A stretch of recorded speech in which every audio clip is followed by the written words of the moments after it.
L'écriture comme médicament. À l'honneur ce vendredi 13 novembre sur C8, qui diffuse 2 de ses spectacles, Blanche Gardin a eu une vie mouvementée. Il y a quelques années, l'humoriste révélé dans le Jamel Comedy Club a été interné en hôpital psychiatrique. Pendant son séjour, elle a écouté les conseils de son médecin et a passé des journées à écrire.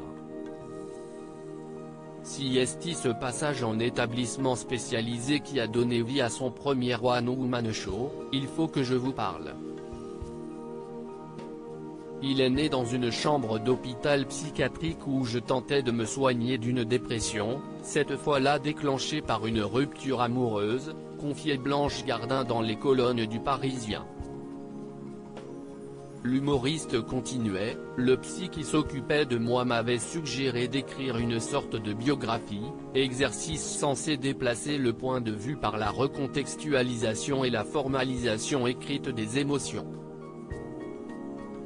Mais le curseur a dû partir trop loin, et ce sont des blagues d'une noirceur inédite qui sont sorties, se souvenait Blanche Gardin dans les colonnes de nos confrères. Elle a ensuite passé des heures à décortiquer les spectacles de Louis C.K., un humoriste américain depuis devenu son compagnon. J'ai immédiatement conçu dans ma tête une relation d'une intensité dingue avec lui. C'est comme si j'avais le sous-texte de toutes ces blagues.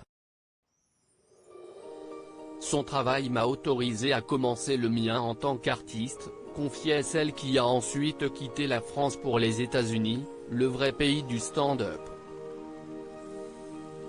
J'étais surtout morte de trouille à l'idée que mes considérations nombrilistes n'intéressent pas le public français, le stand-up intimiste à l'anglo-saxonne n'étant encore pas vraiment développé en France.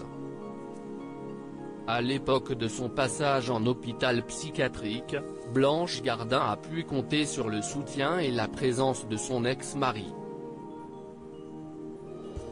Blanche Gardin a peur de ce qu'elle ne maîtrise pas. Les deux, qui se sont rencontrés dans les années 1990 avant de se marier en 2004, ont toujours gardé des liens très forts. Même s'ils ont divorcé en 2009, Blanche Gardin et Nicolas de Koninck sont restés très proches. Lors de son internement, son ex-mari a d'ailleurs été un pilier pour l'humoriste, comme le racontait Nathalie Siemon, auteure de La vie rêvée de Blanche Gardin.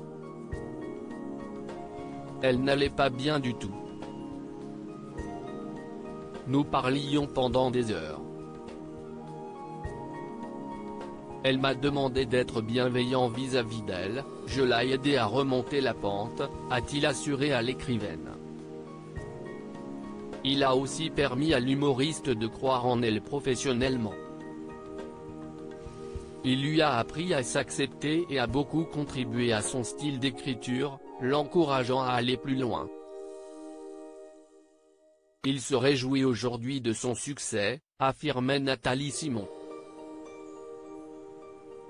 Elle, qui déballe volontiers une part de sa vie privée sur scène, a peur de ce qu'elle ne maîtrise pas, elle souhaite garder par-dessus tout le contrôle.